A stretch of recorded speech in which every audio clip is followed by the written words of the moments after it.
अगर ये कानून ना तोड़वा पाए तो फिर ये मानिए आपकी जान, देश की जनता की जान अंबानी अडानी जैसे पूंजीपतियों के हाथ में होगी। कोई बचाने वाला कोई नहीं आएगा। पिछले 15 साल में करीब 45 लाख करोड़ रुपए का किसानों को नुकसान हुआ। किसान के लिए बनाए ही नहीं गए, ये बनाए गए हैं कृषि व्यापार के लिए, और किसान व्यापार नहीं करता। हिंदुस्तान में खेती रोजगार है, अमेरिका में खेती बिजनेस है। जब पूरे देश का पेट भरने का सामान चंद लोगों के पास होगा, फिर वो ब्लैक करें, किसी भाव में बेचे, क्योंकि खरीदने वाले तो जरूर खरीदना ही पड़ेगा अगर जिंदा रहना है, वरना भूखा मरेगा। क्या 80 रुपए किलो में प्याज लेके खा सकते हैं? क्या 40 रुपए किलो में आलू लेके खा सकते हैं? क्या आप 200 रुपए किलो में दाल लेके खा सकते हैं? तो खाने वालों का आंदोलन ज्यादा है। 107 देशों में 94 देश में स्थान पे खड़ा है हमारा देश। सोने की चिड़िया था ये, और लेकिन कानून ऐसे बने कि अब मिट्टी की चिड़िया भी नहीं।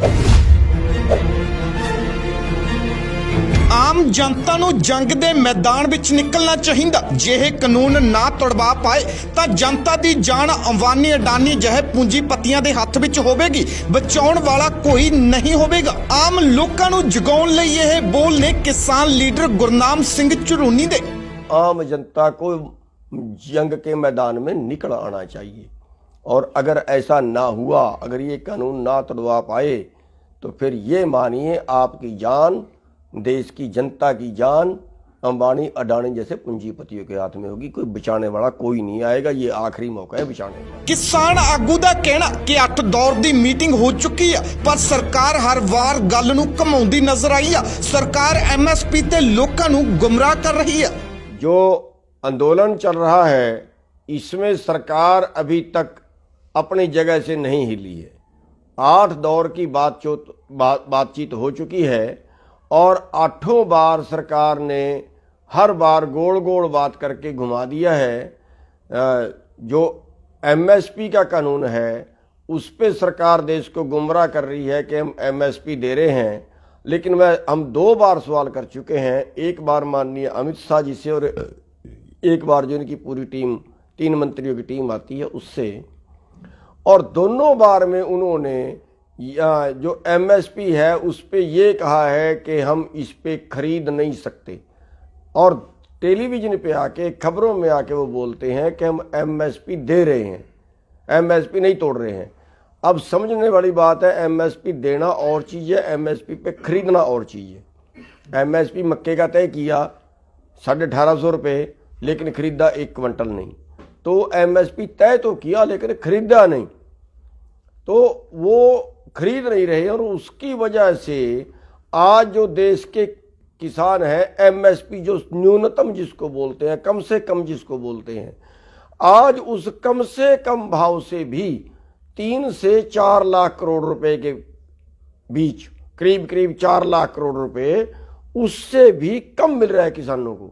यानी अगर हमें न्यूनतम भाव भी मिले तो भी किसानों को पर साल करीब 4 लाख करोड़, यानी पिछले 15 साल में का जो आंकड़ा सामने आया है, पिछले 15 साल में करीब 45 लाख करोड़ रुपए का किसानों को नुकसान हुआ। सरकार ਵੱਲੋਂ 3 खेती सुधार कानून बनाए गए, जिस ते सरकार दावा कर रही है कि कानून पूरी तरह किसान पक्षी ने, पर दूजे पासे करीब 1.5 महीने तो किसान कानूਨਾਂ ਨੂੰ ਰੱਦ ਕਰਵਾਉਣ ਲਈ ਘਰ-ਬਾਰ ਛੱਡ ਕੇ ਦਿੱਲੀ ਦੇ ਬੂਹੇ ਤੇ ਬੈਠੇ ਨੇ। ਤਾਂ ਜਿਹੇ ਵਿੱਚ ਗੁਰਨਾਮ ਸਿੰਘ ਨੇ दावा ਕੀਤਾ कि कानून बिल्कुल भी किसाਨਾਂ ਲਈ नहीं बनाए गए।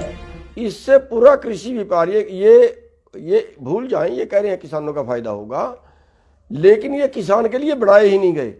ये बनाए गए हैं कृषि व्यापार के लिए, और किसान व्यापार नहीं करता, व्यापार व्यापारी करता है, व्यापार कंपनियां करती हैं। बड़े समझने की बात है। इसके ये उत्पादन बढ़ाने के लिए या उसके किसी और काम के लिए या उसको किसानों को अमीर बनाने के लिए कानून नहीं बनाए गए, ये कृषि व्यापार के लिए बनाए गए, और इससे सरकार पूरी तरह से बीच से बाहर हो रही है।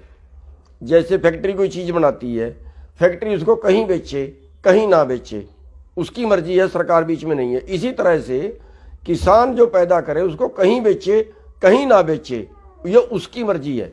और जब उसकी मर्जी होगी तो तो जब खरीदने वाला कोई सरकार जब बीच से बाहर हो जाएगी तो व्यापारी अपनी मर्जी का भाव लगाएगा, अपनी मर्जी से लुटेगा। यानी मोटे तौर पे ये मान लीजिए कि एक तरफ सरकार WTO में चली गई है, मोटे तौर पे जो इसका रिजल्ट निकलने वाला है वो ये है कि सरकार खरीद से बाहर होगी, सारा माल व्यापारी खरीदेगा, पूंजीपति खरीदेंगे और वो वर्ल्ड मार्केट के रेट पे खरीदेंगे, ना कि हिंदुस्तान की मार्केट के रेट पे।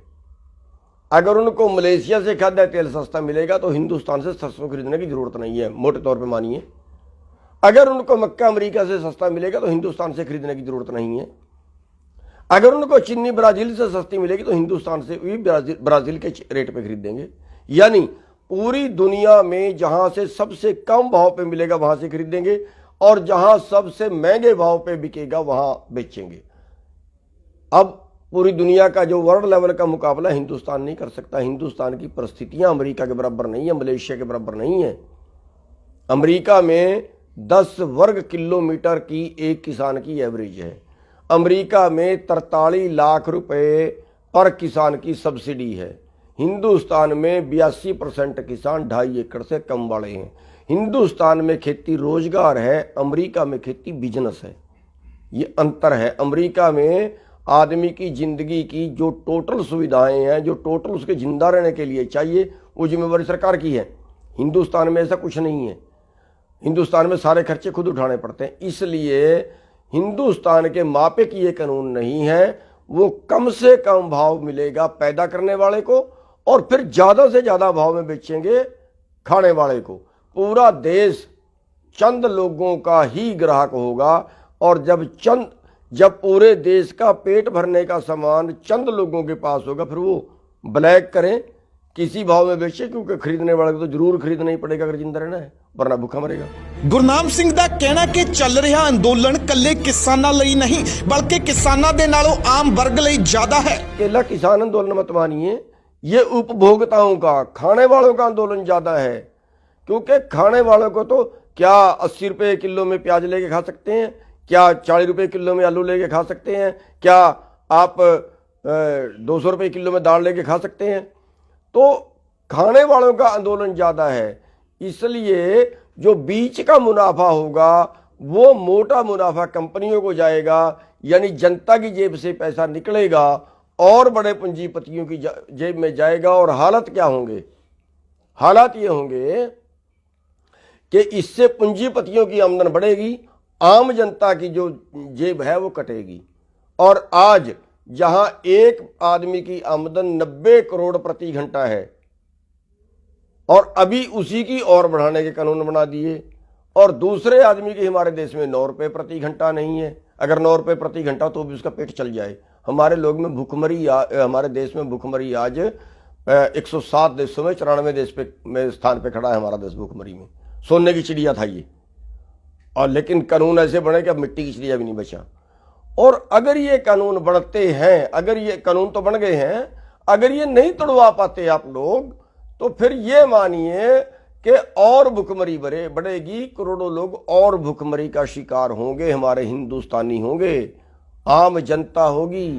ਕੇਂਦਰ ਸਰਕਾਰ ਵੱਲੋਂ ਬਣਾਏ ਗਏ ਖੇਤੀ ਸੁਧਾਰ ਕਾਨੂੰਨ ਕਿਵੇਂ ਕਿਸਾਨ ਵਿਰੋਧੀ ਨੇ, ਆਮ ਲੋਕ ਵਿਰੋਧੀ ਨੇ ਅਤੇ ਕਾਰਪੋਰੇਟ ਘਰਾਣਿਆਂ ਦੇ ਪੱਖੀ ਨੇ, ਇਸ ਨੂੰ ਬਰੀਕੀ ਨਾਲ ਲੋਕਾਂ ਸਾਹਮਣੇ ਰੱਖਣ ਦੀ ਕਿਸਾਨ ਆਗੂ ਲਗਾਤਾਰ ਕੋਸ਼ਿਸ਼ ਕਰ ਰਹੇ ਨੇ। ਹਰ ਪਹਿਲੂ ਨੂੰ ਬਰੀਕੀ ਨਾਲ ਸਮਝਾ ਰਹੇ ਨੇ। ਉਧਰ ਦੂਜੇ ਪਾਸੇ ਸਰਕਾਰ ਅਜਿਹਾ ਕਰਨ ਵਿੱਚ ਪੂਰੀ ਤਰ੍ਹਾਂ ਸਫਲ ਰਹੀ ਆ। ਵਾਰ-ਵਾਰ ਇੱਕੋ ਗੱਲ ਦੀ ਰੱਟ ਲਗਾਈ ਜਾ ਰਹੀ ਆ ਕਿ ਕਾਨੂੰਨ ਕਿਸਾਨਾਂ ਦੇ ਹੱਕ ਵਿੱਚ ਨੇ।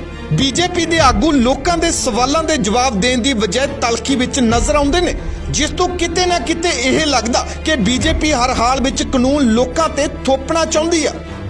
Bureau report, channel Punjab.